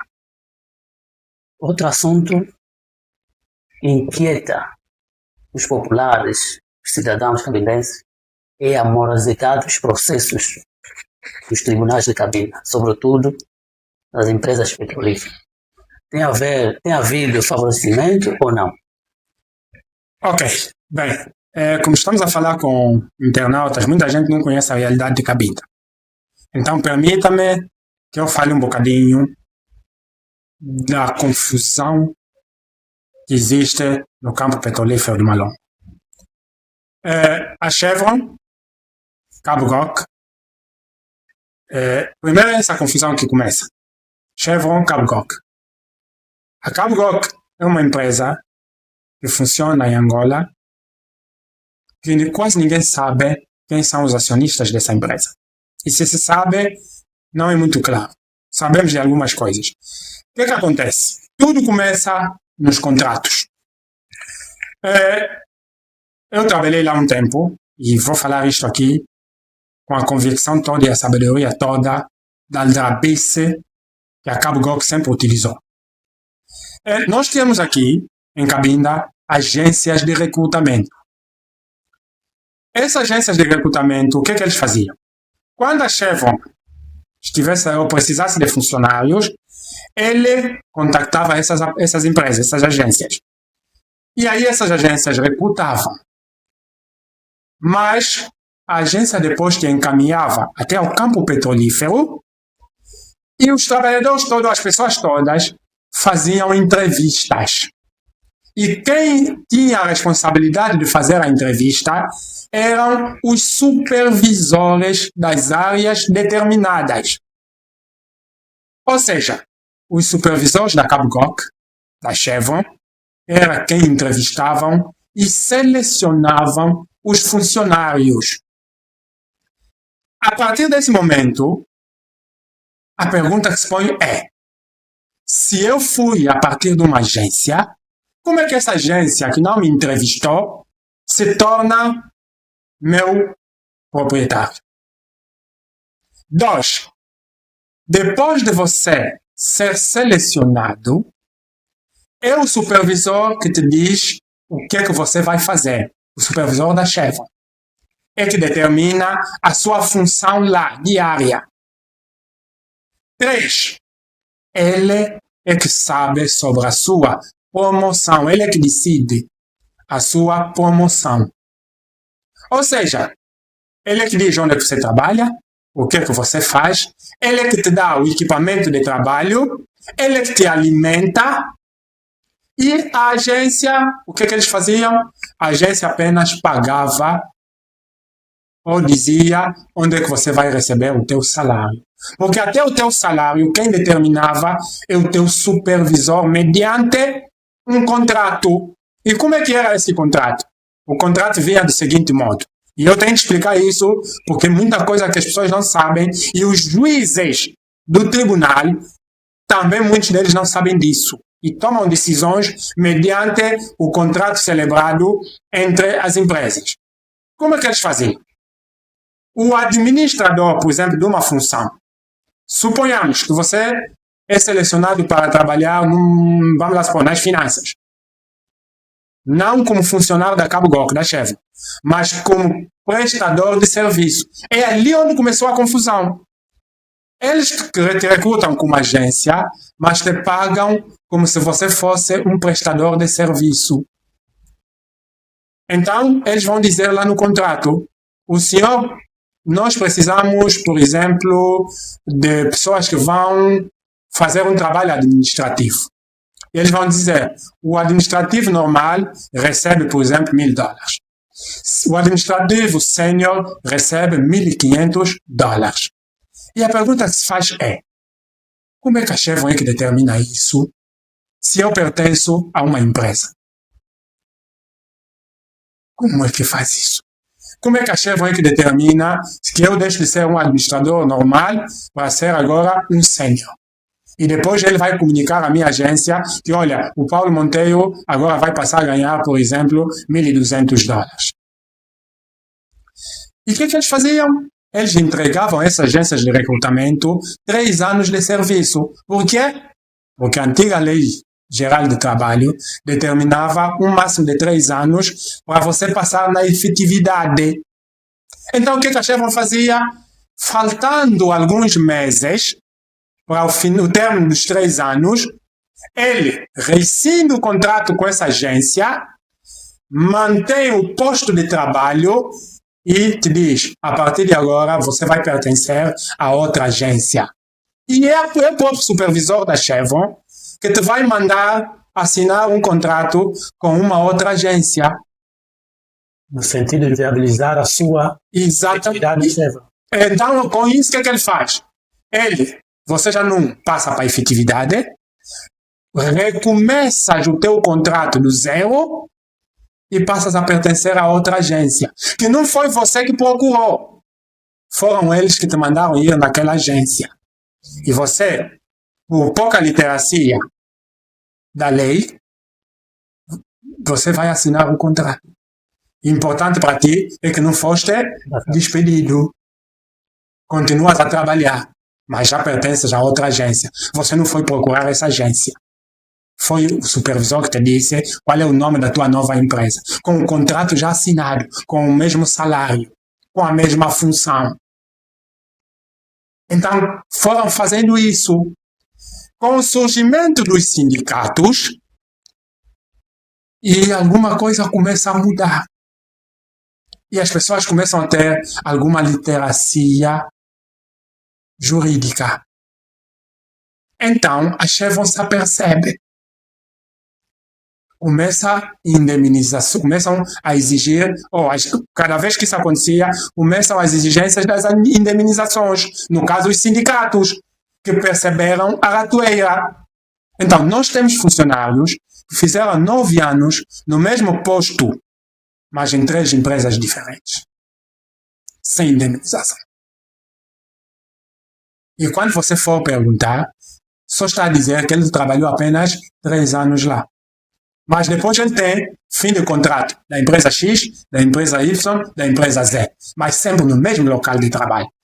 Como é possível uma pessoa ficar 9 anos no mesmo local de trabalho, na mesma função, com empresas diferentes? Por isso é que depois a Chevron muda de tática. Agora começa a entregar, começa a celebrar contratos com empresas, não com agências. Deixa de fazer recrutamentos. Só que os juízes, quando recebem essas reclamações, esses processos, não vão ao fundo da questão.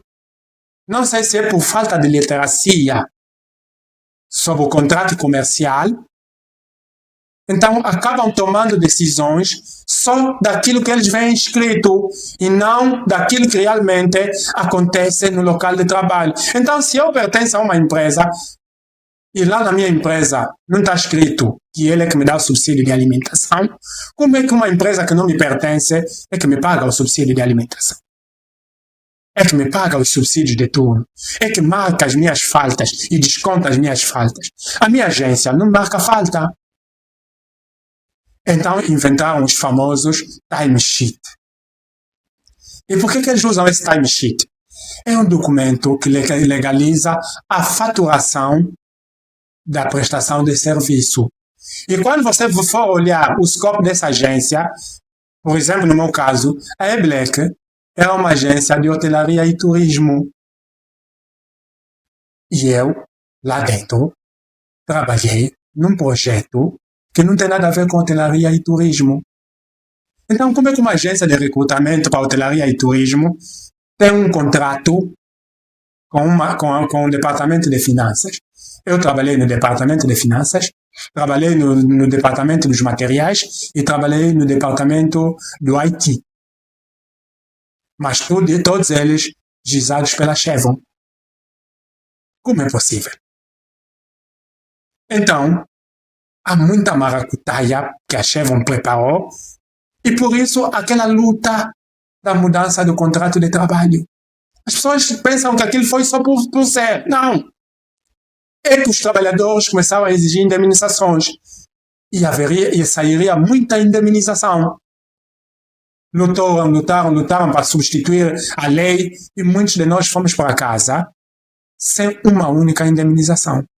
Então temos trabalhadores que 12 anos, 13 anos, a Chevron não indemnizou porque deitou responsabilidade às agências de recrutamento, considerando elas como empresas de prestação de serviço. Quando o que nós fazíamos não era prestação de serviço.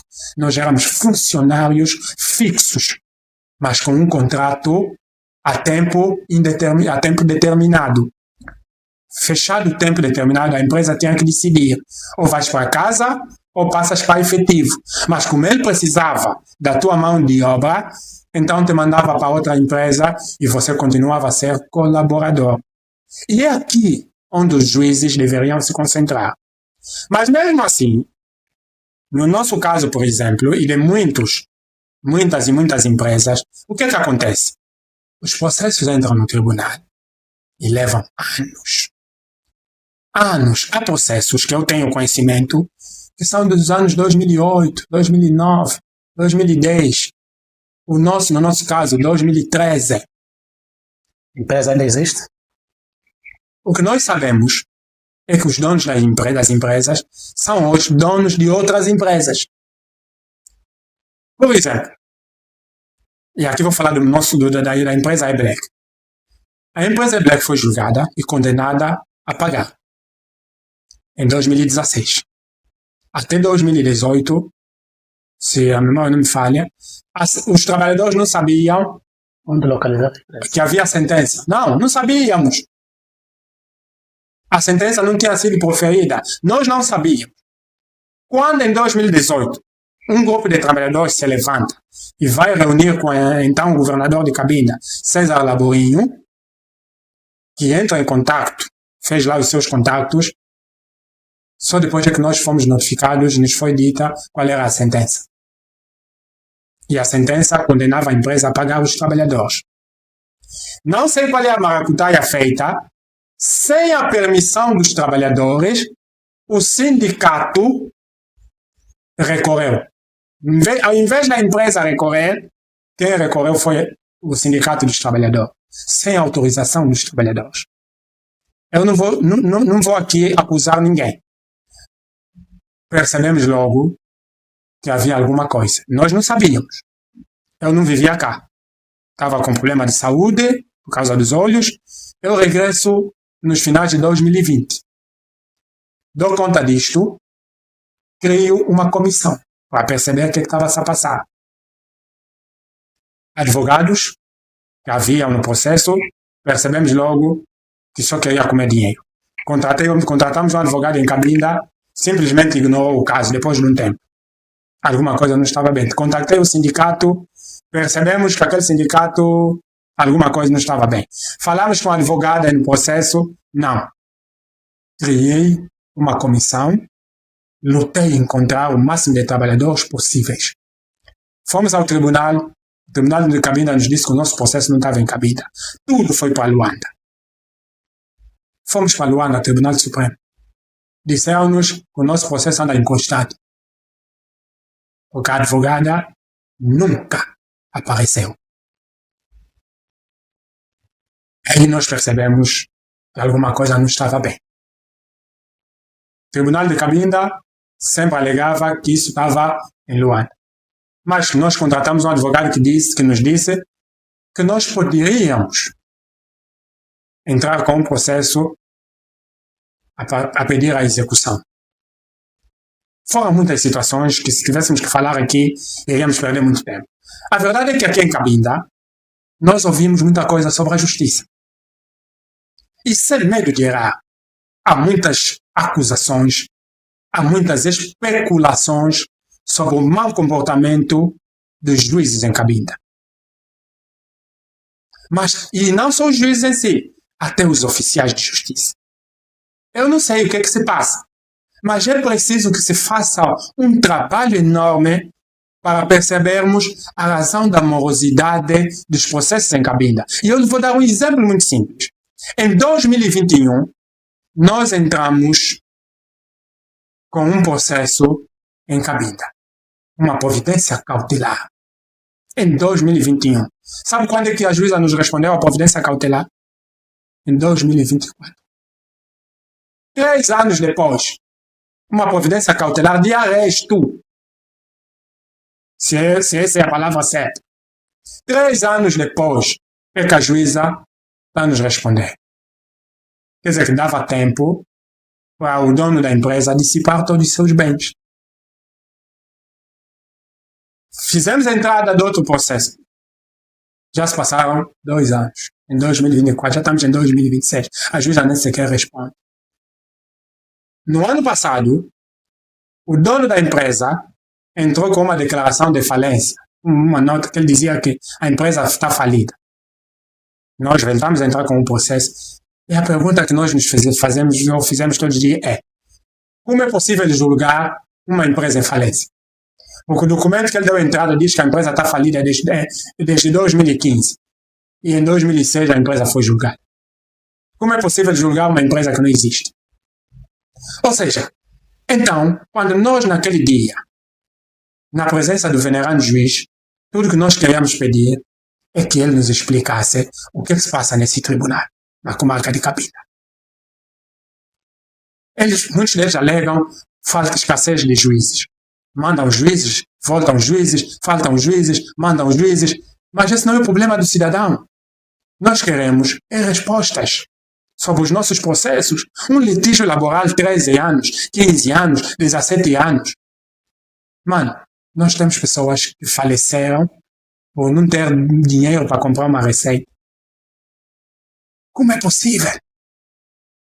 E o incrível é que os donos dessas empresas estão aqui conosco com poder financeiro tremendo, com negócios. E os juízes estão ali. Não conseguem tomar uma única decisão. Há muitos trabalhadores em Cabinda a sofrer. Estamos a gastar dinheiro para pagar advogados por causa de litígios laborais. Como é que um litígio laboral leva assim tanto tempo? As pessoas estão desempregadas. Outras estão a discutir reintegração, indemnizações, até salários. No meu caso, a empresa tem dívida de salário. Nem sequer estamos a falar de indemnização. 2 salários e 2 subsídios. Desde 2012. Tem meus salários. Não recebi salário. Quer dizer que há situações que o povo de Cabinda, ou pessoas que trabalham nas empresas aí de Cabinda passam, que vocês não têm noção. E outro senão o quê? Eles despedem as pessoas e depois te recontratam com salários abaixo. Como é possível que eu que trabalho aqui, você me despede e depois me contrata e agora me paga menos do que aquilo que me pagavas quando eu estava aqui? Ou seja, há um trabalho que tem que se fazer aí nesse campo petrolífero e nas empresas petrolíferas. Mas também há um trabalho muito profundo a se fazer no Tribunal da Comarca de Cabinda. Eu não sei se é escassez de juízes, eu não sei se é escassez de oficiais de justiça, mas uma coisa eu vos posso dizer. Até para recebermos a notificação, nós temos que pagar os oficiais para vir deixar a notificação na nossa casa. Nós é que pagamos os oficiais para nos notificar. Nós não conseguimos falar com a juíza do processo. Só para questionarmos a razão da morosidade do processo. Não conseguimos. O nosso advogado, vezes sem conta, já tentou contactar a juíza. Nunca está disponível. Ou está de viagem, ou está não sei aonde. Quer dizer, a gente não consegue perceber. O funcionário tem de ficar no local de serviço, por isso é que ele paga. Como é possível que nunca conseguimos encontrá-la? Toda hora está em Luanda, não sei se é missão de serviço, se é vida pessoal, ninguém percebe nada. Mas nós morremos, ficamos doentes. Se vocês fizerem um trabalho profundo aí nesse tribunal, vão descobrir muita coisa. É que é muita empresa. Não é só a minha empresa, não, são muitas empresas, quase todas sempre com o mesmo problema, com a mesma juíza. Como é possível isso? Então, a justiça em Cabinda é lenta. É perene. Parece que os donos das empresas mandam na justiça, têm poder sobre a justiça. E os trabalhadores é que ficam ali de baixo para cima a gastar dinheiro, que já é difícil. Então, a ideia é mesmo que o juiz, ou o venerando juiz do Tribunal Supremo, veja o que se pode fazer com o Tribunal de Cabinda, porque são demasiados casos. E a nossa luta é essa, que eu tenho dito ao pessoal. Se o problema é escassez de juízes, reclamam, falam, ou nos deixam nós falar em vosso nome e não vêm contra nós, porque as nossas reclamações vão permitir, vão despertar quem está lá em cima, resolver os problemas que estão aqui embaixo. É uma luta. Nós tivemos que ir escrever para várias instituições, também não respondem. Então, há muitas situações aqui em Cabinda que é preciso que se resolva. porque é muita mendicidade, é muita falta de justiça. Mas também a Chevron, os contratos devem ser revisados. Os tipos de contratos celebrados em 2006, em 2007, é preciso que a justiça vá lá fazer uma visita. Que até o governo angolano pode ganhar muito dinheiro com essa revisita que se faz ou que se pode fazer nos contratos celebrados entre a Chevron e essas agências de recrutamento. Só que aí o problema também é outro. Quem são os donos dessas agências? Infelizmente, temos muitos políticos também metidos nisso. Então, é uma luta. É como se os trabalhadores estivessem a lutar com o poder político e não com as empresas. Porque por detrás dessas empresas estão pessoas politicamente bem postas, bem colocadas. Se calhar, não sei, também estejam no parlamento, não sei. Problemas de segurança social. Porque o dono de uma empresa que não te indemniza, que não te paga, tem dívida de salário, obviamente também não paga a segurança social. E temos muito desses casos. Pessoas que trabalharam anos e anos, vão à segurança social, não há lá nada posto. Quer dizer que é um mar de problemas que nós precisamos que a justiça funcione. É esse o pedido dos cidadãos de Cabinda. E eu, na minha posição de comentador, é como se o peso todo do povo de Cabinda recaísse nas minhas costas. Porque eu tenho que falar por todos eles. Tenho que usar o poder dos microfones para falar sobre eles. Não é sobre mim. É sobre cada cidadão que vive essa injustiça. Porque para eles eu sou a voz deles. Eu não sou do contra nem a favor de ninguém. Eu sou a voz que os cidadãos de Cabinda autorizaram por direito a reclamar por eles. Hoje, há muitas empresas com esse problema. Mas agora todos eles ligam. Não querem saber mais se o caso está no tribunal, se é o sindicato que está a resolver. Todos eles agora. Paulo Monteiro, por favor, nos ajude. Fale por nós. É muito sofrimento. Estamos a sofrer. Estão a dever. Até empresas que só estão há um ano com problemas na justiça já pensam que não. Paulo Monteiro pode falar, pode interceder. E eu lhes digo sempre, não. A justiça existe para isso. Senhor Jornal, o meu processo está há 13 anos. Sempre usei o poder da esferográfica. Nunca usei os microfones para falar disso. Sempre segui a lei. Sempre percebi e esperei o tempo do tribunal. Esgotei tudo. Devia esgotar nos tribunais. Agora comecei a perceber que isso não é só uma situação do tribunal em si. Há outras forças. E são essas forças que depois de nós cumprirmos o que é de lei, teremos agora a descobrir e perceber o que é que se passa. Então, eu não falo aqui em nome de Paulo Monteiro, em nome de... Não, eu faço aqui como comentador dessa província. Voz autorizada para falar em nome dos cidadãos residentes em Cabinda. E é em nome desses cidadãos residentes em Cabinda que eu peço àqueles que mandam a justiça que investiguem e deem uma resposta sobre os problemas da justiça em Cabinda. Porque, senão, mais uma vez, isso vai se tornar uma questão política. Porque é a sensação que a falta de justiça passa ao cidadão comum. E os cidadãos não percebem o tempo da justiça. Tudo que os cidadãos sabem é que eles estão a ser injustiçados e querem respostas. E quando eles não encontram respostas, mais uma vez, o que é que vem? É porque somos de Cabinda, é porque trabalhamos em Cabinda, por isso é que nos estão a fazer isso. Então, limpam essa imagem. Atendam os funcionários de Cabinda. Porque nós já não temos emprego. Estamos doentes. Estamos solteiros. Os nossos filhos foram expulsos dos colégios, das rendas de casa. Mas temos dinheiro no papel. Só precisamos saber quando é que aquele dinheiro no papel vai se tornar injustiça social.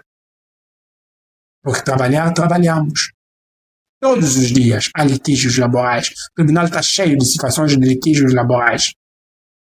Então, que aqueles que mandam, sejam os políticos, sejam os que estão na justiça, olhem para a Cabinda e venham procurar perceber o que se passa no campo petrolífero de Cabinda. As diferenças salariais. É complicado. Um funcionário no campo petrolífero ganhar 100 e tal mil kwanzas, 200 mil kwanzas. com aquele tipo de trabalho. 300 mil kwanza. Esse não é salário de quem trabalha no campo petrolífero. E eu vou pôr aqui uma questão. O salário naquele tempo de alguém que ganhava $500 custava 50 mil kwanzas. Estava mais ou menos à volta de 50 mil kwanzas. Hoje, $500, estamos a falar de 200, quase 400 e 500 mil kwanzas. A gente que está a ganhar abaixo disso. Ou seja, nem tal $500 não ganham mais. Mas o trabalho todo que é feito no campo petrolífero é de exportação de petróleo. Os trabalhadores ou funcionários da Cabo Goc, até os reformados, ganham no câmbio do dia. Se o dólar mexe, o salário deles também mexe. Mas os outros, das outras empresas, fixaram um salário em kwanza. E a pergunta que se faz é, por quê? Os da Cabo Goc ganham em kwanza, mas não continuam a manter o câmbio do dia. O que é que eles fizeram? Despediram os trabalhadores todos e voltaram a chamar para assinarem contratos em kwanza. É mesmo assim que a lei funciona. Despedir para voltar a contratar e fazer um novo contrato, para anular os contratos que os funcionários tinham em dólar. Quer dizer, alguma coisa não vai bem. E eu nem sequer sou da justiça, mas a estrada que levo nesse processo me faz compreender que esse país tem problemas em tudo quanto é sítio. Mas a justiça, eu costumo dizer, mais do que a igreja, a justiça devia ser a reserva moral da sociedade, porque é sobre ela que reside a soberania da justiça. Porque quando ela bate o martelo, ela bate em nome do soberano povo de Angola. Então, o que mais que nós devemos fazer se o martelo foi batido? Será que esses donos são mais que a justiça? Essa é a pergunta que eu deixo para a justiça. Para terminar a nossa entrevista, queria dar um minuto para o senhor Paulo Monteiro. Bom, o minuto vai para os cidadãos, de modo geral aos angolanos. Nós precisamos perceber que o bem, viver, depende sempre de nós. Os políticos fazem aquilo que é melhor para eles. Nós temos de aprender a tomar decisões, porque as nossas decisões mudam a nossa vida. Se cada um de nós se comprometer em fazer a sua parte, em perceber que o teu sofrimento é a razão da tua morte, e morrer não é quando alguém pega numa pistola e te dispara. Beber água que não é boa mata. O mosquito mata. O que você come te mata. Tudo que nós fazemos é a razão da nossa morte. Só que há mortes que não dependem de nós. Dependem de quem nos governa. Então, quando você percebe que alguma coisa está a falhar e que pode prejudicar a tua saúde, a tua vida, o teu bem-estar, então você tem duas decisões. Ou aceita morrer por reclamar, ou aceita morrer pelo teu silêncio. De uma ou de outra, você vai morrer. Eu, Paulo Monteiro, prefiro que me matem falando do que morrer de forma silenciosa. Porque na mesma as pessoas vão dizer que o Paulo Monteiro morreu. Mas pelo menos as pessoas vão saber a razão pela qual eu morri. É assim que todos nós temos de pensar. Tornarmos-nos cidadãos exigentes e que não permitem que te façam da tua vida aquilo que todo um quer. Levantem-se, cidadãos angolanos, com respeito, com amor, mas sempre com exigência. Porque o ser humilde não significa ser calado. O ser humilde significa saber reconhecer como é que anda a sua vida e levantar a voz para reclamar com respeito e sem ofensas. Tornemos-nos cidadãos. Você que me ouve, torna-te cidadão. Reclama pelo outro. Você tem luz? Tem. Ok. Mas o outro tem? Não. Então fala por ele. Porque também já percebemos que os nossos intelectuais não fazem nada por nós. Estão mais preocupados com a comida. Mas eu tenho dito, quem conquistou a independência nesse país não foram os intelectuais. Mas quem destruiu esse país foram exatamente os intelectuais. Por isso, não espere que os intelectuais reclamem por você. Porque os intelectuais trabalham. São funcionários públicos, são médicos, são tudo. E você? Vai ficar à espera? Não. Levanta-te e junta-te àqueles intelectuais que pensam em você e reclamam. Faça a escolha certa, porque a escolha certa vai mudar a sua vida. Muito obrigado a todos. Tiveram a santa paciência de acompanhar essa entrevista. Falamos em nome dos cidadãos de Cabinda, mas também falamos em nome de todo angolano. E o último recado, paremos só de ler. Comecemos a estudar aquilo que nós lemos, porque isso é que vai transformar a sociedade angolana. A compreensão daquilo que nós lemos faz-nos refletir sobre o que lemos. Estudemos mais, tal e qual, assim como queremos viver mais. Um abraço a todos e obrigado a Cabo de Sangue TV. Muito obrigado, Sr. Paulo Monteiro. Obrigado aos nossos internautas. Estivemos com o grande comentador da Rádio Eclésia, Paulo Monteiro, que deu as suas ideias, suas sugestões para o contributo deste país, em particular a província de Cabinda. Muito obrigado a todos os internautas. Contamos com o Sr. Paulo Monteiro pelas próximas oportunidades. Nós agradecemos mais uma vez a todos. Selango Bote, Reto na Reto, Cabos de Sangue a partir de Cabinda. Muito obrigado. Quem é o presidente?